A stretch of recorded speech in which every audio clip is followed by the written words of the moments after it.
भृगु संगीता ज्ञान में मैं पवन शर्मा सभी भाई बहनों का स्वागत करता हूं। आज हम बात करते हैं आपकी कुंडली में आपका रोजगार। किसी भी जातक या जातिका की कुंडली से अगर आप यह देखना चाहते हो कि आप क्या रोजगार कर सकते हो या आपको क्या रोजगार करना चाहिए जिसमें आपको सफलता मिले, तो ऐसा है, अगर आप अपनी कुंडली से और ये देखना चाहते हो कि आपका क्या रोजगार है, बिजनेस या नौकरी करेंगे, यह चीज़ आपकी कुंडली आपको बता सकती है। केवल आपको आपकी कुंडली का अध्ययन करने का एक माध्यम आपको पता होना चाहिए। यह किसी भी एक जातक की कुंडली उदाहरण के रूप में मैं आपके सामने दिखा रहा हूँ। यह प्रथम भाव है, हम इसे लग्नेश भी बोल सकते हैं। बोल सकते क्या है, लग्नेश होता ही है, ये लग्नेश होता है। प्रथम भाव जो भी है, प्रथम भाव जो भी है यहाँ वह लग्नेश कहलाता है। अब प्रथम भाव लग्नेश आपका स्वामी कैसे बनता है, यहाँ जो भी राशि आएगी 1 नंबर से 12 नंबर तक, जो भी नंबर यहाँ आता है वही इस भाव का स्वामी माना जाता है। अर्थात अगर 1 नंबर यहाँ आ गया, 1 नंबर मेष राशि बनती है, मेष राशि का स्वामी मंगल माने जाते हैं, तो आपका लग्नेश मंगल माना जाता है। या ये समझिए आप कि आपका लग्नेश मंगल हो जाता है। अब आपको केवल ये करना है, अपनी कुंडली खोलकर आपको कुछ नहीं करना, केवल ये देखना है कि आपका लग्नेश इस भाव का स्वामी और लग्नेश, सूर्य और चंद्रमा, ये 3 ऐसे ग्रह हैं जो आपको व्यापार, बिजनेस, किस प्रकार का बिजनेस आप करेंगे, कैसा बिजनेस आप करेंगे और कौन से बिजनेस, व्यापार या नौकरी में आपको सफलता प्राप्त होगी। इसके लिए आपको आपका लग्नेश जो भी है और सूर्य और चंद्रमा, इन तीनों ग्रहों में जो सबसे बलवान हो डिग्री में, जो सबसे बलवान डिग्री में होगा, जैसे आपका लग्नेश अगर 1 नंबर है तो मेष हो गया, 2-3 नंबर बन जाता है, यहाँ 4 नंबर लिखे हैं तो आपका स्वामी चंद्रमा बन जाता है। ये आपको समझना है। उसके बाद आपको क्या करना है कि आपका लग्नेश जो है सूर्य और चंद्रमा, ये तीनों ग्रहों में जो ग्रह सबसे बलवान डिग्री में होता है, माना जाए कि किसी की 15 डिग्री है, 16 डिग्री है, 1 से 30 डिग्री तक सभी ग्रह होते हैं। इसमें जो ग्रह आपका बलवान है उस ग्रह से, अब प्रश्न ये बनता आपका कोई भी ग्रह बलवान हो, वह ग्रह कहाँ विराजमान है, उस ग्रह का स्वामी आपका लग्नेश इस कुंडली में कहाँ विराजमान है, या सूर्य आपका बलवान है तो वो कहाँ विराजमान है, और चंद्रमा अगर आपका बलवान है तो वो कहाँ विराजमान है। 2 विधि ऐसी है जिससे आप कुंडली से अपना रोजगार, अपना बिजनेस, अपनी नौकरी देख सकते हैं। अपनी कुंडली से अपना बिजनेस, अपना व्यापार जान सकते हैं। अब प्रश्न ये बनता है कि अपन उदाहरण के रूप में मैं मानता हूँ कि हम लग्नेश के द्वारा व्यापार या बिजनेस देखते हैं, तो इस जातक का ये समझो आप कि मैं मंगल ही ले लेता हूँ, 1 नंबर, इसका लग्नेश 1 नंबर है, ये समझिए आप।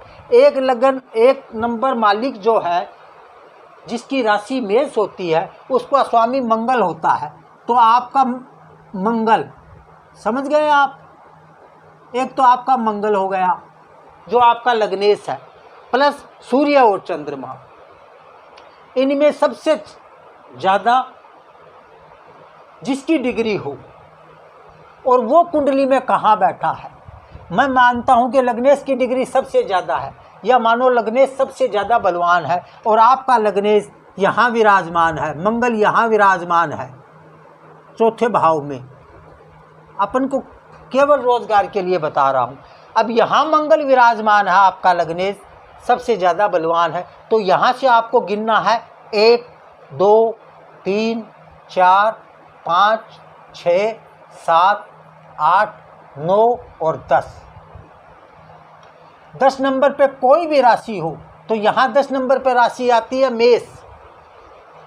इसका अर्थ ये हुआ कि यह जातक जो है, यह मंगल, इसका बिजनेस का, व्यापार का जो भी कार्य होगा वो मंगल के द्वारा होगा।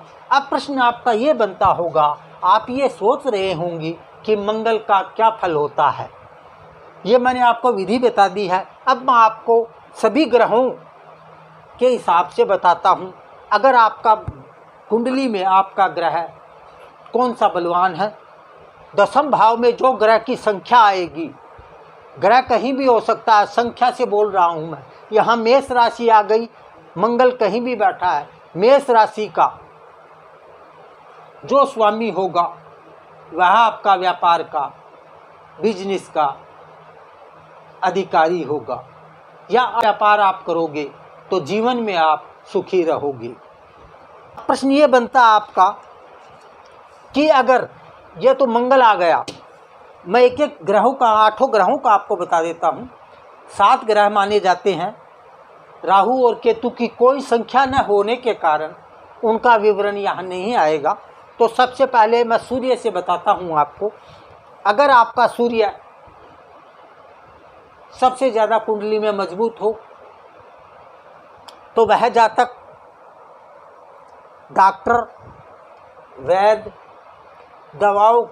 दवा का व्यापारी, या फिर दवा से लिंक कोई भी कार्य, हॉस्पिटल का कोई भी कार्य, दवाई बेचने का, दवाई खरीदने का, या फिर सोना और मोती, ऊनी वस्त्र का व्यापार, घी, गुड़ और चीनी का व्यापार कर सकता है। इसी लाइन में अगर वह जातक जाता है तो उसको सफलता मिलती है। इस जातक की एक विशेषता और होगी, यह जातक मुकदमेबाजी करने में एक्सपर्ट होगा, अर्थात इसकी रुचि किसी भी से भी मुकदमे में झगड़ने में ज़्यादा रुचि यह जातक दिखाता है, जिसका सूर्य कुंडली में सबसे ज़्यादा बलवान होता है। नंबर 2, चंद्रमा अगर किसी का बलवान है तो क्या फल उस जातक या जातिका को मिलना चाहिए, या आप ये कि वह जातक क्या कार्य करे जिससे उसे ज़िंदगी में सफलता मिलती रहे। ऐसा जातक जिसका चंद्रमा बलवान हो, शंख और मोती का कार्य कर सकता है, इसका व्यापार कर सकता है, मिट्टी के खिलौनों का व्यापार कर सकता है, सीमेंट, चूना, बालू, रेत, ईंट आदि के भट्ठे, खेती व शराब का और तेल का भी व्यापार यह जातक कर सकता है। प्लस कपड़े की दुकान में नौकरी भी यह जातक करता है, तो इस जातक को सफलता मिलती है। अभी आ गया आपका मंगल। अगर आपकी कुंडली में सबसे बलवान तीनों ग्रहों में मंगल है तो उसको क्या व्यापार करना चाहिए? सुरमा होता है, सुरमे का व्यापार, बंदूक, तोप, तलवार का व्यापार, लड़ाई झगड़े के जो भी अस्त्र शस्त्र होते हैं उसका व्यापार, या उसकी नौकरी, या सेना में जाने के लिए सैनिक, या सुनार, लुहार, बढ़ई, पीटने का कार्य कोई भी अगर ये जातक करता है, पीटने से अर्थ आदमी को पीटना नहीं है, ठुकाई या पिटाई का कार्य जैसे सुनार, लुहार, बढ़ई आदि का कार्य, या फिर बिजली का कार्य, मशीनरी का कार्य अगर यह जातक करता है तो ज़िंदगी में इसको सफलता मिलनी ही मिलनी है। इसके बाद आ जाओ बुध। अगर आपका तीनों ग्रहों में बुध सबसे ज़्यादा बलवान है तो वह या तो नौकरी करेगा, क्या नौकरी करेगा? कलरक, लेखक, कवि, चित्रकारी, शिक्षक, ज्योतिषी, पुस्तक विक्रेता, संपादक किसी भी पेपर या उसका अखबार का, संशोधन, अनुवाद करना और वकील की लाइन इस जातक के लिए सबसे बेस्ट होती है। साबुन और अगरबत्ती, फूल माला का व्यापार भी यह जातक कर सकता है। अब ये चीज़ आपको ऐसे देखने की है कि उस ग्रह में कितनी ताकत है, उसके हिसाब से आपको उसका रोजगार मिलता है या आपको करना चाहिए। अगर आपका गुरु इन तीनों ग्रहों में लगने सूर्य और चंद्रमा में सबसे ज़्यादा ताकतवर आपकी कुंडली में अगर आपके पास गुरु है तो गुरु शिक्षक, अनुष्ठान करने वाला, प्रोफेसर, न्यायाधीश, वकील एवं खनिज पदार्थों का व्यापार करता है, घोड़ों का व्यापारी भी वह जातक बन सकता है। इस टाइप का कार्य अगर वह करेगा तो जिंदगी में कभी उसको पीछे मुड़ के नहीं देखना पड़ेगा। आपकी कुंडली के हिसाब से आपका फलादेश मैं बता रहा हूँ। उसके बाद आता शुक्र देव। अगर शुक्र इन तीनों ग्रहों में आपकी कुंडली में सबसे ज़्यादा बलवान है तो उसके लिए आप चांदी का कार्य, लोहा, सोना, गाय भैंस या दूध का व्यापार कर सकते हैं। गुड़, सुगंधित चीज़ें, सभी प्रकार की सुगंध की चीज़ें, सेंट, अगरबत्ती का कार्य यह जातक कर सकता है। हीरा, माणिक, जवाहरात आदि हीरे का काम भी यह जातक कर सकता है, जिससे इसको सफलता मिलती है।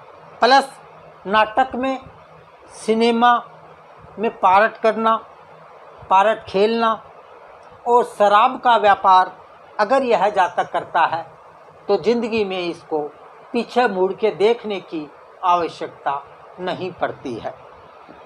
इसके बाद आता है शनि देव। लास्ट और अंतिम ग्रह जो है वो शनि देव होते हैं। अगर किसी जातक या जातिका का उसकी कुंडली में लग्नेश, सूर्य और चंद्रमा, इनमें सबसे ज़्यादा बलवान अगर किसी का लग्नेश शनि है, सूर्य चंद्रमा तो आ ही गए, लग्नेश अगर शनि है और वह सबसे ज़्यादा बलवान है आपकी कुंडली में, तो उस जातक के लिए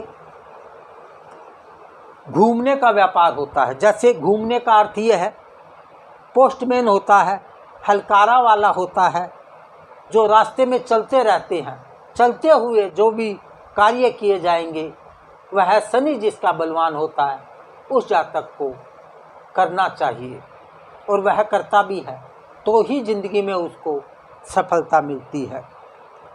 हर आदमी का अलग अलग कार्य होता है और हर आदमी अपनी सही मार्ग से अगर सही व्यापार या सही लाइन चुन लेता है तो उसे फिर ज़िंदगी में पीछे मुड़ के देखने की आवश्यकता नहीं होती है।